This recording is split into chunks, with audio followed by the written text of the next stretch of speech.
Otro tema, o sea, que de todo lo que hemos hablado, que está muy interesante, de los instrumentos, que es bonito una experiencia como tratar. ¿Tú cómo crees que se puede preservar estos instrumentos? O sea, aparte de traer la información y todo eso, yo veo que cada vez es más fuerte la influencia de hacer música en el computador. Claro, ¿por qué? Porque los computadores son mucho más potentes, porque es más fácil, porque es más económico. No es lo mismo grabar una sinfónica que tú hacerla con el computador. O sea, grabar eso es súper complicado. Generalmente toca en teatros porque no hay donde meterlos a todos. Entonces ya va el costo del teatro, más el costo del ingeniero, más el costo de no sé qué. Entonces sale muy difícil grabar eso. Entonces, este es como mi punto. ¿Tú no verías factible, o sea, coger esos instrumentos como los que tú estás investigando y digitalizarlos de alguna forma para que permanezcan en el... Sí, claro, o sea, de hecho es como, fíjate que hemos hablado como también como un poco de ver la evolución, o sea, yo siempre me voy como a ejemplos históricos y cosas así porque nosotros a veces pensamos como que hay un montón de cosas que son nuevas y sí, efectivamente hay cosas nuevas, pero la historia se repite, en cierta, o sea, es como espiral, ¿sí? O sea, se van repitiendo las cosas de maneras distintas, pero por ejemplo, uno puede decir, o sea, han existido muchos avances tecnológicos, o sea, la partitura, escribir, eso fue un avance tecnológico. O sea, tú decir que antes la música solo se preservaba por tradición oral, imagínate, o Sí, sea, cuánta música no en el sonaba camino. igual. Sí, sí, se quedó y que ya se perdió porque, no sé, el man se murió, sí, se intoxicó y hasta ahí llegó. Y cuántas sinfonías o cuántas super canciones nos habremos perdido porque no pasó. Igual nos llegaron las que nos llegaron. Listo, empezamos a escribir la música y eso ya fue un avance.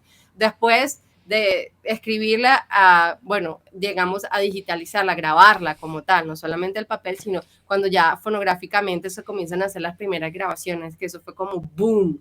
¿Sí? Entonces ya no solamente es como que el papel, sino que ahora te puedo escuchar y ya no solamente te puedo escuchar, sino ver y ya luego, o sea, y ahí como que toda la historia.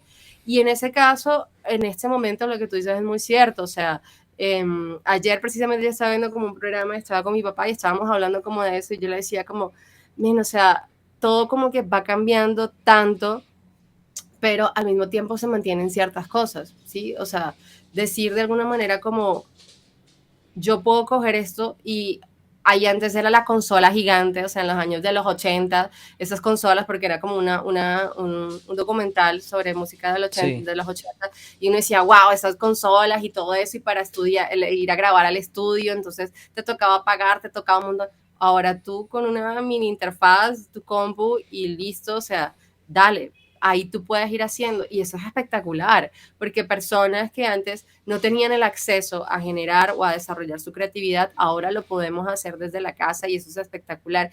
Y la música, o sea, todo va a ir yendo hacia allá. Yo pienso que de alguna manera, lo mismo que te decía, como es importante conocer la estructura del jazz, del pop, de no sé qué, y luego hacer lo que quiero. En este caso creo que es lo mismo, o sea, para mí es muy importante que se pueda conocer y saber, mira, esto es un instrumento tradicional o esto es un sonido tal cosa que tiene esta historia, porque creativamente esa es la experiencia que nos suma. O sea, yo puedo coger algo que suene bacano y chévere porque suena bacano, pero si yo sé que eso tiene una historia, eso a mí creativamente me va a prender una chispa, ¿sí? Me va a dar algo con que crear. Pero totalmente de acuerdo, creo. O sea, nosotros mismos lo hemos hecho y de hecho lo hablábamos en el evento en el que nos conocimos, que Sí. contextualizando de pronto un poco aquí los que nos están viendo, nos conocimos en un evento de investigación que se llama Del Mar a la Montaña y que organizamos en conjunto con la UNAD y pues la Reformada y allí hablábamos de todo esto. Y de hecho hicimos un experimento y fue digitalizar, o sea, el carángano y la marimba de pierna, que es otro de los instrumentos que, digamos, estudiamos y están sampleados, o sea, los hemos grabado, están sampleados, de pronto no están distribuidos, no hemos hecho el proceso ya, digamos, de difusión como tal, pero estamos empezando y le apuntamos a eso, o sea, existe un movimiento que se llama como un revival movement, que es como revitalización de el movimiento de la revitalización Sí. y habla de cómo todas esas prácticas tienen que entrar en la modernidad. O sea, es como, men, digitaliza, graba, produce con todo esto que es tradicional, pero que tú sepas de dónde viene y que te pueda servir, o sea, conectar como ese pasado y ese presente, futuro y hacer cosas. O sea, yo soy súper a favor de vamos a producir, vamos a hacer ideas locas, vamos a mezclar, siempre y cuando se reconozca y se respete también como el origen de donde vienen las cosas, pero adelante. O sea, la creatividad no tiene límite. Claro, pues eso es interesante porque, claro, o sea, lo que te digo es muy difícil, o por ejemplo, que un canadiense le guste cómo suene X instrumento de acá, pero no tiene el músico, no tiene nada, no tiene el instrumento, entonces, ¿cómo lo va a tocar, sí? Entonces, claro, es interesante que haya esté la opción de traerlo, ¿no? De que exista una librería fuerte para poder hacerlo. Em, claro, es muy bonito el hecho de que los músicos interpreten las cosas, es grandioso, o sea, a todos nos gusta, pero es complicado a veces, ¿no? Entonces creo que sí es necesario esto de que todo sea práctico y fácil, además que lo que decimos, ayuda a la preservación, a que las cosas sigan Sí, ahí. de hecho, ayuda mucho a la preservación y yo creo que también, bueno, como una de las lecciones que yo creo que nos deja la pandemia es como, efectivamente, tú decías algo muy clave, es como, bueno, si yo quiero grabar con un músico, con una orquesta, el teatro, pues obviamente son recursos, ¿sí? Obviamente, eso va a pasar. Pero yo también siento que existe como un impulso humano y es como lo que nos deja la pandemia, como yo puedo producir en mi casa y lo voy a hacer y voy a salir, pero creativamente en algún momento, o sea, eso me va a llevar a otras personas. O ya sea porque yo diga, no, en esta canción yo necesito una voz tal y la inteligencia artificial no me dio para, y yo y te va llevando a buscar y vas a ir llegando a esos puntos. O sea, en algún momento nosotros vamos a sentir la necesidad de, uff, ven acá con la gente en vivo, tal cosa, o comenzar a transmitir esa sensación o esa experiencia humana. Entonces yo siento que no es una amenaza el hecho de que se pueda ampliar, el hecho de que se digitalice y se trabaja en la parte digital, no amenaza la práctica en vivo, no amenaza al músico como tal. O sea, porque eso es algo que no se puede reemplazar 100% desde nuestra experiencia como tal. Entonces, yo creo que al contrario, son cosas que llegan a complementarse.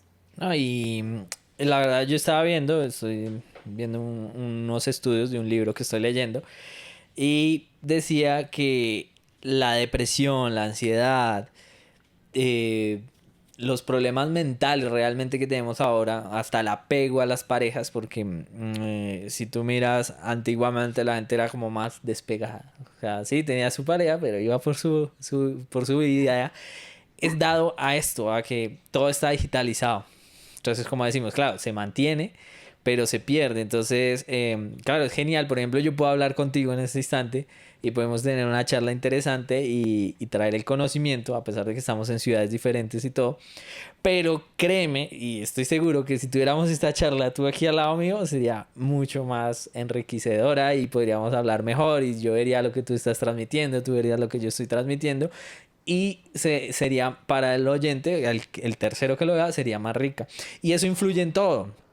No, si queremos escapar de esa ansiedad, esa tristeza, pues la solución es fácil, es vivir en comunidad, tratar de entre todos nos apoyamos, porque tú puedes tener un problema, pero llega un vecino a contarte otra historia y ya se te olvida o te pones a pensar en el problema del vecino y estás más tranquilo. Y en la música pues también es chévere eso, como que podamos interactuar. Lo que pasa es que eso es complicado por los recursos, pero también es cierto que todo se ha bajado un montón. Por ejemplo, montar ahorita yo estoy trabajando con unos audífonos que se llaman Steven Slate, parece que le estuviera haciendo propaganda a BSX, pero no, no les hago, no me patrocina. Pero, claro, para yo tener unos monitores calibrados que suenen con esa calidad, me tengo que gastar unos $10,000 y no estoy exagerando. Con esos audífonos logro, pues de pronto no suenan igual, pero el resultado sí va a ser igual o muy parecido y no me cuesta esa cantidad de dinero. Entonces, a la hora de grabar también van saliendo herramientas de esas y va a ser mucho más fácil también para nosotros grabar sin gastar esos que ya se puede. Yo ya puedo grabar una canción muy buena con equipos de muy, o sea, que no cuesten 20,000, $30,000, sino con 5,000 puedo montar un estudio bastante decente, ¿no? Entonces, Efectivamente. hablo en dólares porque yo tengo, o sea, los que ven esto son de muchos países, entonces pues para todos entendemos el dólar como referencia. Entonces, claro, siento que eso es como que tenemos esas dos partes, ¿no? La parte bonita de poder tocar todo en nuestra casa, pero también hace falta la parte humana, ¿no? Y creo que sí es importante no olvidarla y yo que he vivido las dos etapas de estar solo, haciendo todo solo y trabajando con gente, créanme que la parte con gente es mucho más divertida, se vive más, se Sí, disfruta más. realmente yo creo que los músicos siempre hemos estado como en esa dualidad y siento que somos como animalitos raros. O sea, Sí. necesitamos el espacio de estar solos para crear, para la idea creativa, para tal, o sea, como conectar con uno mismo, pero uno necesita también alimentarse y estar con la gente. O sea, hey, qué tal idea, qué tal cosa, o sea, eso nos alimenta mucho y siempre estamos entre esos dos mundos también.